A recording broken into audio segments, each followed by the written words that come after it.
पूज्य गुरुदेव, संत समाज, भक्त समाज, श्रद्धा मूर्ति देवियाँ,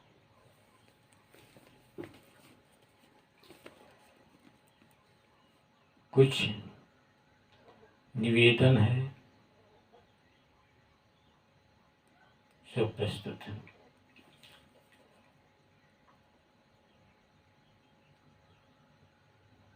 साहब कबीर की एक साखी है। हंसा सरवर तज चले, देही परिगो शून, कहें कबीर पुकार के, तें दर तेहि धून।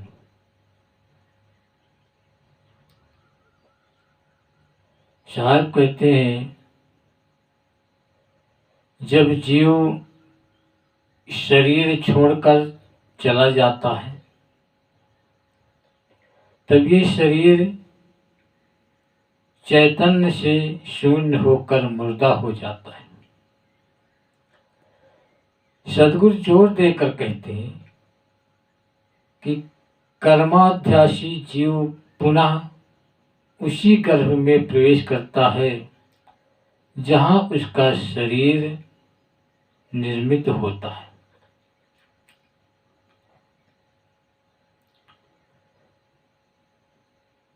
साहब की व्याख्या है, शरीर जड़ है। ये तभी तक मंगलमय प्रतीत होता है जब तक इसमें जीव निवास करता है। जीव के निकल जाने पर यह व्यर्थ है। अतः शरीर में जीव पृथक और सत्य है। पृथ्वी, जल आदि भौतिक तत्व समुदाय प्रत्यक्ष और सत्य है। उनके असंख्य परमाणु अखंड हैं। कहा जाता है, विज्ञान ने आज परमाणु का भी विखंडन कर दिया है, परंतु परमाणु का अर्थ तो होता है जो अत्यंत छोटा हो,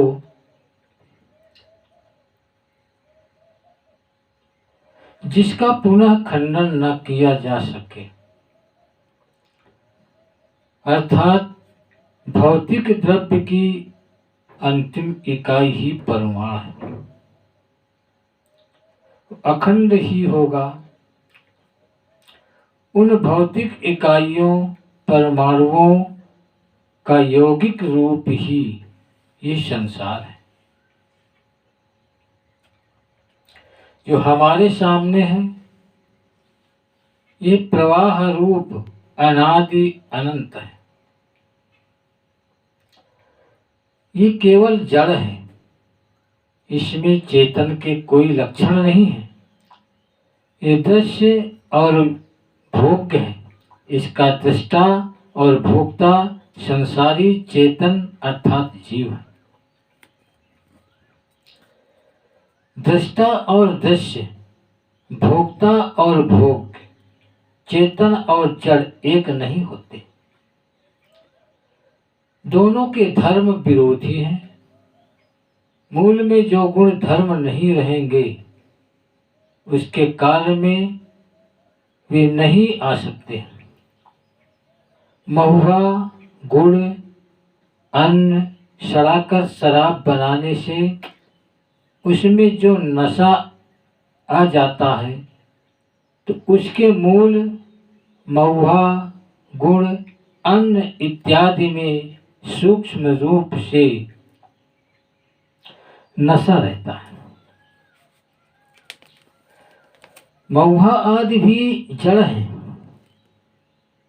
नशा भी जड़ है। इसमें कोई विलक्षणता नहीं है। अतः जड़ पदार्थों के संयोग से चेतन की उत्पत्ति होना सर्वथा असंभव है। इसी प्रकार चेतन में केवल ज्ञान धर्म, ज्ञान गुण, ज्ञान आकार है, अर्थात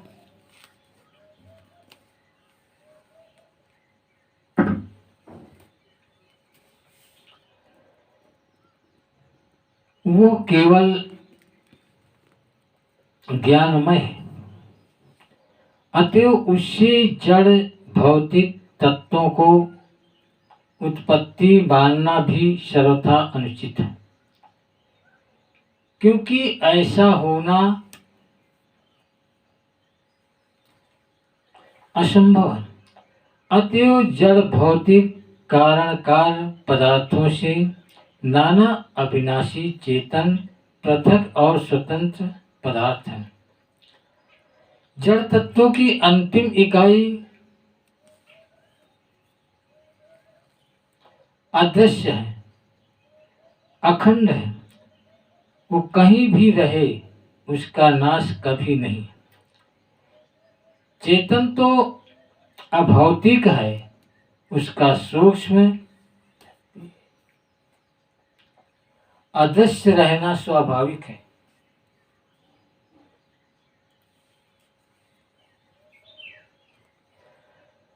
वो चेतन भी कहीं रहे उसका नाश नहीं है। जड़ तत्वों के परमाणु नहीं कहीं भी रहे, वे अपने मूलतः गुण धर्मों के अनुसार क्रिया करते रहे। इसी प्रकार जब तक जगत वासनाओं का नाश नहीं होता, तब तक जीव में भी चाहे जहाँ रहे उस शरीर धारण करके नाना क्रिया करना, पुनः छोड़ना और वासनावश शरीर धारण करना, वो व्यवहार करता रहेगा। भौतिक परमाणुओं में उनके गुण धर्म क्रिया आदि स्वभाव सिद्ध है।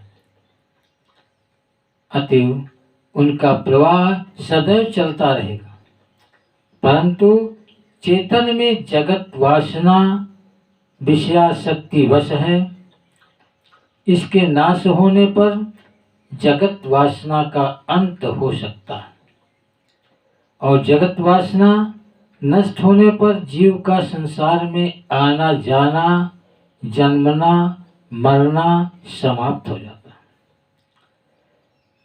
जड़ परमाणुओं में क्रिया स्वाभाविक है, इसलिए वो नित्य है।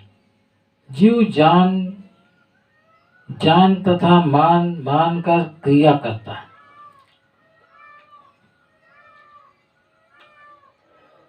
यदि विवेकी सद्गुरु के सत्संग द्वारा अपने शुद्ध स्वरूप को समझ ले और जड़ वासना जगत आसक्ति में जैसे अनंत दुख भरे हैं वो ठीक ठीक परख ले, तो उसे अवश्य छोड़ देगा। फिर जगत राग कट जाने पर जन्म मरण का प्रश्न आ ही नहीं सकता। परंतु जब तक जगत वासना है, जीव नाना कर्म कर एक शरीर से दूसरे शरीर में परिभ्रमण करते तथा दुख भोगते हैं। मानव का अंतिम और परमोच्च कर्तव्य तो यही है कि इन दुखों से छुट्टी ले। ये कोई नशा नहीं है, यथार्थ ज्ञान की बात है। आसक्ति रहित पुरुष इसी शरीर में ऐसी शांति प्राप्त करता है जिसके अन्यत्र दर्शन भी दुर्लभ है।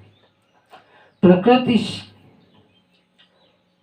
साखी में तो ये चर्चा है कि अविनाशी जीव शरीर को छोड़कर जब चल देता है तब शरीर मुर्दा हो जाता है और जीव पुनः कर्मवश दूसरा शरीर धारण करता है। अतः पुनर्जन्म और कर्मफल भोग सत्य है, इसमें मुक्ति का मार्ग सदगुरु ने बताया। कहा ही कबीर सत सुकृत मिले, तो बहुर न झूले आन। बीजक खिंडोला। हंस बकु देखा एक रंग चरे हरियरे ताल, हंस छीरते जानिए बकुही धरेंगे काल।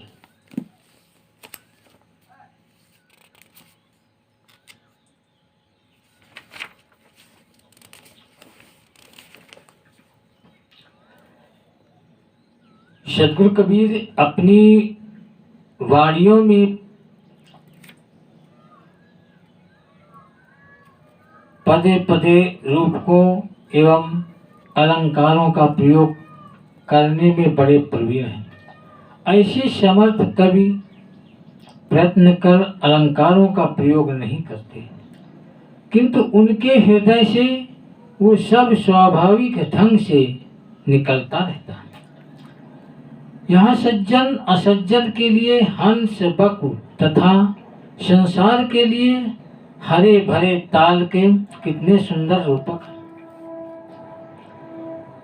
ये सच है कि मनुष्यों की आकृति और वस्त्रों की से उन्हें बहुत ज्यादा नहीं पहचाना जा सकता। किसी नए आदमी को पहली पहचान का माध्यम उसकी आकृति और पहनाव है, दूसरा माध्यम उसकी बोली और तीसरा माध्यम उसके आचरण है। किसी की पूर्णतया पहचान उसके आचरण से ही होती है। आजकल तो और मुश्किल हो गया है। पढ़ाई लिखाई बढ़ गई है, राजनैतिकबाजी बढ़ गई है तथा कपड़े की स्वच्छता भी बढ़ गई है। अतएव बड़ी अच्छी पोशाक तथा मीठी और सभ्य भाषा में भी कुछ लोग ऐसे मिलते हैं जो मोर की तरह देखने में सुंदर और मीठे बोलने वाले होते हैं, किंतु खाते हैं सांप। मोर के वेश और भाषा में जो भूल जाएगा वो उसको सच्ची पहचान नहीं कर पा सकेगा। उसकी असली पहचान तो तब होती है जब उसी सांप खाते देखा जाता है। अगला भी वेश में कितना उज्जवल हंस के तुल्य होता है। उस सरोवर के निकट अर्ध उन्मीलित देख कर बैठता है तो लगता है कि तपस्वी ध्यान का कर रहा है, और कभी कभी जब एक पैर उठाकर केवल एक ही पैर के बल खड़ा होता है तब तो लगता है कि तपस्वी एक पैर पर ही खड़ा होकर तपस्या कर रहा है। परंतु ये सब मछली पकड़ने की सुविधा के लिए करता है। उसकी असली पहचान तो तब होती है जब वो मछलियों पर टूट पड़ता है। सफेद पोशी और सभ्यता का दिखावा कर दूसरे के अधिकार को छीनकर खाने वालों पर जब नजर डालिए तो दुनिया में उसका बहुत बड़ा दल दिखता है और ऊंचे से नीचे तक व्याप्त। आज के विकास युग में इसका भी काफी विकास हुआ। सदगुरु कहते हैं कि इस संसार में हंस और बगुले दोनों हैं। किसी के स्वच्छ वेश में न भूल जाना चाहिए, केवल उसकी वाणी में मत धोखा खाना, उसकी ऊपरी मधुर चाल ढाल से भी मत ठगाना, उसकी पहचान उसकी करनी से करना। यदि आदमी बगुले के समान दूसरे की जान मार करके खाता है, दूसरे के अधिकार को हड़पता है, तो उसकी बाहरी सभ्यता और सफेद पोशी किस काम की। हंस की पहचान नीर क्षीर विवेक है। सज्जन हर जगह से बुराई त्याग कर केवल अच्छाई लेता है। संसार में अच्छाई बुराई सब है। यदि हम सब जगह से अच्छाई चुने तो हमारा जीवन अच्छाइयों से भर जाएगा। जो दूसरों की बुराइयों की चर्चा करता रहता है, जिसे परदोष दर्शन में ही रुचि है, वो बगुला है, काक है, जोंक है। न उसकी समाज में प्रतिष्ठा होती है और न अपनी अंतरात्मा में उसको जीवन में शांति मिल ही नहीं सकती। हंस के लक्षण ही अलग होते हैं।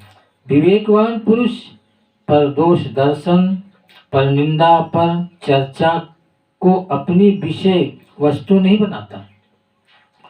सोई कहंता सोई होगे। हम जैसा कहेंगे, सुनेंगे तथा सोचेंगे वैसा ही हो जाएंगे।